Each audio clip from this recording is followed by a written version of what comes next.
para seguir con esta reflexión en torno a lo que se está viviendo en México, a lo que estamos por iniciar, pero sobre todo a lo que significa toda esta guerra sucia mediática. Nos acompaña y nos da mucho gusto recibir al doctor Julián Atilano. Él es investigador del Programa Universitario de Estudios sobre Democracia, Justicia y Sociedad de la Universidad Nacional Autónoma de México, el PUEX, que ha hecho un trabajo excepcional en el análisis de cómo operan todas estas granjas de bots, cómo opera la manipulación también en redes sociales, y a analizar justamente todos estos fenómenos mediáticos, informativos, que muchas de las veces, la mayoría, son en realidad desinformaciones. Doctor Julián, pues nos da mucho gusto que nos acompañe aquí en el programa de Contralínea. Buenos días. Hola Nancy, ¿cómo estás? Muy buenos días. Pues a la orden, como siempre, un gusto estar contigo y con la gran audiencia. Doctor, pues la agenda justamente gira en torno a estas elecciones, todo lo que se está moviendo en las corporaciones mediáticas, pero también en redes sociales. Ustedes pues han tenido un seguimiento de campañas específicas. No es la primera vez que se busca ensuciar el nombre del presidente López Obrador con estas campañas de narcopresidente. Ya se había hecho en su momento con la foto, la gran prueba que tienen, ¿no? La foto de López Obrador saludando a la madre de Joaquín Guzmán Loera, alias El Chapo. ¿Qué podemos ver en este entorno mediático ahora que se acelera pues todo este proceso de las elecciones, y pues también que se empieza a soltar la millonada? Porque ni más ni menos que todo esto cuesta, no cuesta poco, y por lo visto no tiene límites también en sus inventos. Y justo, mira, nosotros identificamos este golpeteo mediático digital en contra del presidente, esta asociación eh, entre el narcotráfico y el presidente viene desde 2018. En distintos momentos han buscado instaurar esta narrativa, esta falsa narrativa. En 2021, justo previo a las elecciones, y 2022 también en el marco electoral, buscaron involucrar nuevamente al presidente con el narcotráfico. En el Tlatelolco Lab hicimos un estudio, le llamábamos la narconarrativa, y básicamente fue la misma estrategia que ahora, fue escribir columnas de opinión desde la prensa corporativa para tratar de insinuar, porque mira, nunca, ni desde 2018 a la fecha, ha habido ninguna prueba. Todo ha sido en la dimensión del rumor, todo ha sido simplemente, ni siquiera en ese momento hubo testigos aparentemente protegidos como ahora supuestamente hay, y vimos también cómo fue la campaña de amplificación de esta narrativa en ese momento Twitter, ahora X, y lo que vemos ahora es que el componente como novedoso es la prensa internacional, que justo lo que ha buscado es construir primero esta idea, y después ya viene la prensa corporativa nacional, y después viene la amplificación en Twitter. Ese ha sido el circuito con muchos millones de dólares para inflar esta campaña, y pues vemos nuevamente que se perfila para este proceso electoral la guerra sucia como ocurrió en 2006. Tratar ante pues una brecha muy amplia que hay entre la primera y segundo lugar en las encuestas, como se han señalado, pues tratar de forma desesperada de ensuciar y de pues generar guerra sucia como lo vimos claramente en 2006.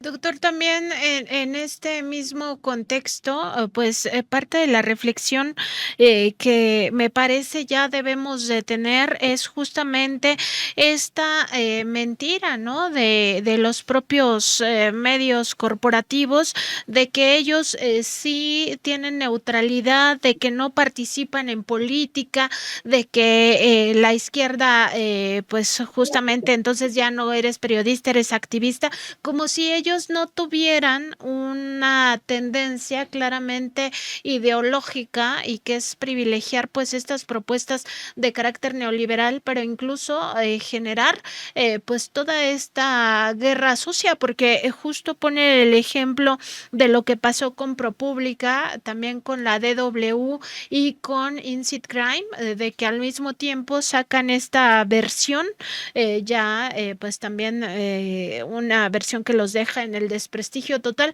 pero utilizan figuras pues multipremiadas, ¿no? El caso del propio Tim Golden es emblemático porque pues es un periodista al que quizá se le pudiera dar cierta credibilidad por su trayectoria, que ya cuando se revisa más con lupa, pues queda ahí en entredicho también, pero más allá de eso, utilizan figuras de renombre, pero aquí ya tenían todo el aparato listo para replicar y en millones de veces, tanto en redes sociales como en la propia prensa. ¿Cómo podemos leer esta actitud de los medios corporativos mexicanos? Pues mira, lo que hemos visto aquí es que ha habido una configuración en el periodismo en México y que sí está anclado totalmente al cambio de régimen a 2018. Es común para la gente este concepto de el cerco informativo. Es decir, durante varios años y décadas hubo un cerco informativo aderezado con lo que se llama pues, las prebendas o el chayote, como algunos lo mencionan, y pues obviamente todo lo que no querían, en este caso intereses privados y también obviamente el interés público y gubernamental, lo que no quería que se anunciara, lo que no quería que se comentara, pues estaba cercado y entonces las voces alternativas o disidentes no tenían cabida en ese espacio. Surgen entonces las redes sociodigitales, las benditas redes sociodigitales, como incluso las llama el presidente, y empieza a haber también una forma distinta de hacer periodismo, un periodismo más ciudadano, o un periodismo que estaba al margen de este cerco informativo y ve en los medios digitales una forma de poder mostrar y generar sus contenidos. Y ante ese cambio y configuración del sistema mediático en México, también vemos que se empieza a fortalecer el desprestigio en contra de los principales comentaristas de estos medios corporativos. Y entonces, ante ese descrédito, lo que hacen es que tienen que recurrir a personas con cierto prestigio, porque mira, Nancy, estas personas que acabas de mencionar o este gran periodista de renombre, pues en general si salimos a la calle nadie lo conoce. Entonces no es tanto su prestigio, sino el prestigio de la marca, en este caso de los medios donde informan. Y además, para buscar un actor externo en esta narrativa y entonces decir, no es López Dóriga, no es Loret de Mola, sino es un agente extranjero, un periodista extranjero, siempre se tiene que decir está premiado, siempre se tiene que decir que es una persona con mucha legitimidad para hacerle creer a la gente que están al margen de las grillas internas, pero no es así. Es una gran red de confabulaciones entre periodistas mexicanos, periodistas extranjeros y sobre todo intereses privados. ¿Cuánto dinero no recibió esta persona para hacer esta pieza de propaganda? Porque esa es la palabra, no es otra cosa, es propaganda para desinformar y para golpear al presidente. Hay un caso emblemático que también analizamos aquí en el Tlatelolco Lab, cuando empezamos a observar ya esta estrategia de introducir a personajes periodistas extranjeros en la opinión pública. Y fue en 2020, fue cuando estaba en marzo, abril, mayo, en esos meses, cuando estaba el momento más álgido de la pandemia, y entonces empezaron, no sé si recuerdas, a salir varias notas de distintos medios. Una de ellas fue New York Times, para señalar que había un desastre en México, para señalar que había una crisis en el sistema de salud y nuevamente golpear. Desde ahí nosotros hemos visto cómo se ha desarrollado este tipo de esquemas de comunicación en donde los periodistas mexicanos ante este desprestigio pues se hacen atrás para que sea la voz del periodista extranjero quien marca la pauta de esta narconarrativa y posteriormente ellos con sus columnas de opinión y con sus notas empiezan a amplificar y repetir y repetir y repetir cuando en los hechos no hay sustancia, no hay un dato que realmente compruebe lo que están diciendo.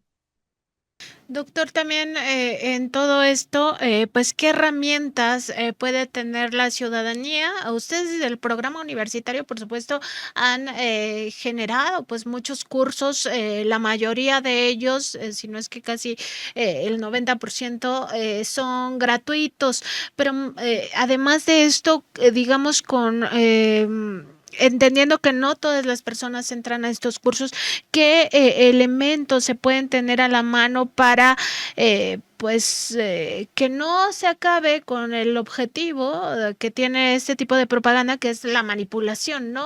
¿Cómo podemos defendernos de toda esta, además, cascada? Porque estamos inmersos en ella, ya prácticamente si se prende un programa de radio, en la Así es. televisión, en la prensa escrita, lo mismo en las redes sociales. ¿Cuál sería el mecanismo o qué recomendaciones podría darle usted a nuestra audiencia para que tengamos armas, nos defendamos de todo esto? Mira, pues es que es complicado porque justo estoy seguro que esta audiencia pues tiene muy claro y sabe discernir cuando pues una narrativa lo que busca es generar desinformación, justo porque pues informan en este medio, te escuchan a ti, te leen a ti y bueno, lo que seguramente hacen es hacer procesos de verificación para saber si esa nota realmente tiene sustento o van a buscar otras notas. Yo lo que veo, y me parece más preocupante, Nancy, es cuando las personas no ven este tipo de espacios y hacen lo que ya dijiste, prenden la radio a cualquier hora y escuchan nuevamente ese eco, entran en esta cámara de eco en donde se está repitiendo una y otra vez la misma desinformación.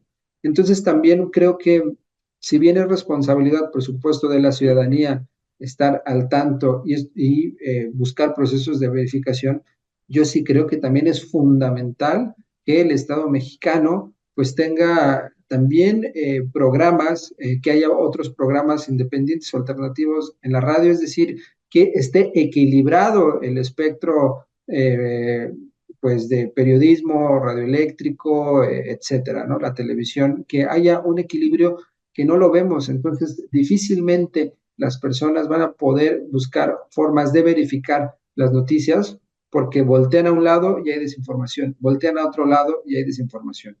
Ya cuando hay una conciencia de esto, yo creo que ya se avanzó. Y en ese sentido son las personas, por ejemplo, que ven Contralínea, son las personas que leen algunas notas, periódicos pues más objetivos. Entonces, yo creo que ese es un problema. Pero en suma, si me, así tal cual como preguntas, yo diría que son los procesos de verificación, es decir, verificar la noticia. Y no necesariamente tiene que ser una onda muy compleja, de que me meto a buscar a otro diario, a veces ni siquiera hay tiempo. Lo que he comentado es que pueden, por ejemplo, en sus grupos, no sé si tienen un grupo familiar o si tienen un grupo de amigos y hay en ese grupo, pues consideran que hay una persona que tal vez puede tener mayor información sobre ese tema, preguntarle, mandar la nota al grupo, decir, ¿cómo ven esta nota? Consideran que es cierto y de forma colectiva, como un grupo, entre todas y todos, ahí en esos grupos de chat, por ejemplo, de Facebook, pues pueden decir, mira, yo creo que no es verdad, no es falsa. Y entonces se empieza a romper ese proceso de desinformación. El objetivo es romper la circulación que tiene la desinformación, porque circula muy rápido y circula más rápido que la verdad. Y también los cursos del programa universitario. Y justo el programa universitario va a lanzar una conferencia en torno a este tema, a este análisis de qué está pasando con los medios y las elecciones, todo esto que estamos viviendo. Doctor, ¿por qué no invita a nuestra audiencia pues a que se acerque a esta reflexión colectiva universitaria, pero al mismo tiempo pues sin ser con este, digamos, cariz doctoral que nadie entiende, sino Así más es. bien ya en un lenguaje cercano al pueblo de México, como lo tiene siempre el programa universitario, pensando en todos y todas? ¿Por qué no nos invita pues justamente a esa conferencia, a que por supuesto vamos a estar ahí los de Contralínea? Excelente, justo iba a comenzar haciendo esa invitación, Nancy, a Contralíneas, a este gran espacio para que cubran esta esta rueda de prensa. Mira, va a ser el próximo miércoles, el 28, ya está aquí el póster, el 28 de febrero, a las 11 horas en Tlatelolco, en el piso 20 del edificio de la Torre UNAM Tlatelolco, es este edificio blanco grandote que se ve desde distintos lugares de la ciudad. Y lo que ahí se va a presentar es una serie de recomendaciones desde el Tlatelolco Lab, del Programa Universitario de Estudios sobre Democracia, Justicia y Sociedad, pero además va a haber personalidades del periodismo, de la academia, de los organismos no gubernamentales, de las asociaciones civiles que están en torno a este tema. Y mira, consideramos que es muy preocupante lo que está sucediendo. Lo hemos normalizado. Parecería que la guerra sucia en redes, el lodazal que existe, el dinero que no sabemos y no conocemos, que está ahí presente detrás, empujando estas campañas de desinformación, estos ataques a personas, pues pensamos que ya es algo de la vida contemporánea, creemos que ya es algo común de las redes y no es así y no debería de ser así tampoco, Nancy. Entonces nosotros vamos a hacer 10 recomendaciones muy puntuales que vinculan todo lo que tiene que ver con la materia electoral y las redes sociales, ahora que empiezan las campañas.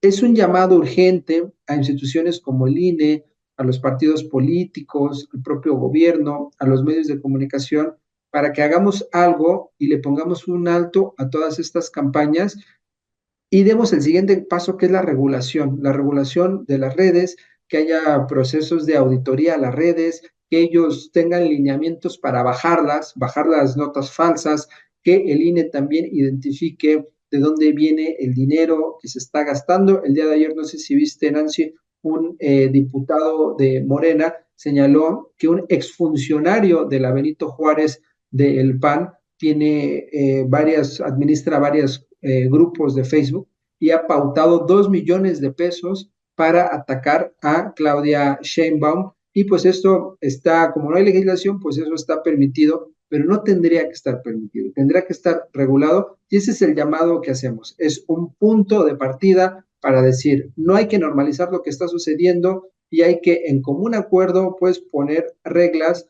y que cada uno de estos pues tanto organismos como sectores académicos, como periodísticos, como gubernamentales, pues hagamos algo para que no suceda lo que ha estado pasando. No podemos permitir que la línea periodística, editorial que haya todos los días sea la de la desinformación. Totalmente de acuerdo, doctor. Y pues ahí está la convocatoria para esta próxima rueda de prensa. Y por supuesto nos mantendremos en contacto con el programa universitario para todos estos análisis que tienen y también en torno a esta misma conferencia. Doctor, pues le agradecemos mucho su presencia aquí en el programa y le deseamos que pase muy buena tarde y por aquí nos encontramos pronto. Muchas gracias, Nancy. Un saludo a ti y a esta gran audiencia. Nos vemos.